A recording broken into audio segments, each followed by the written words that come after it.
Printer Amos Paul Kennedy Jr. has made 7 letterpress cards to honor the 7 sit-ins that took place in Arlington, Virginia between June 9th and June 22nd, 1960. Each card is printed with a different quote by a participant or community member who was involved in those protests. In this video, you can listen to an audio clip of one of those community members, Dion Diamond.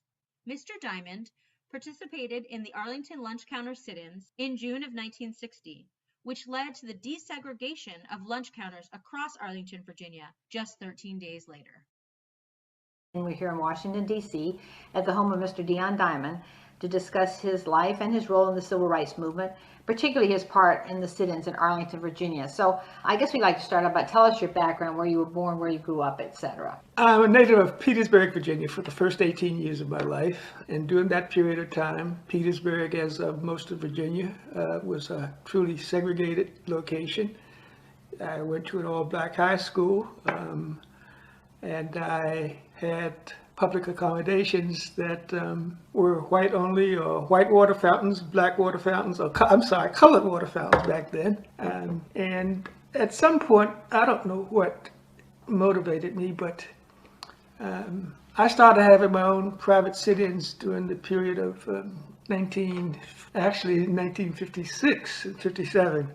I was still in high school, and I would go downtown to the local 5 and Dime that had a lunch counter. There were 3 of them, Woolworth, Kresge, and something else. And I would sit at the lunch counter, and I was told, you know, you aren't supposed to be here. And I would continue to sit, and they would go and get the manager, and I would continue to sit after he tried to prompt me to get out. And then when the police came, I'm truly surprised at how quick a foot I was in getting out of the back door. So I was not arrested doing that endeavor. I left there in 1959 when I graduated from high school, and started undergrad school at Howard University. And I was a physics major. At the end of my freshman year, the sit-ins broke out over the South. And here we were in Washington, D.C. at Howard University, supposedly the zenith in Negro education. And D.C. was not legally a segregated town, even though you were aware of of the prejudices that were around you. For instance, you could go to Garfinkel's and buy something, but if you wanted to try on, you would have a problem. But with these sit-ins breaking out and starting all over the South, we wanted to know, what could we do here?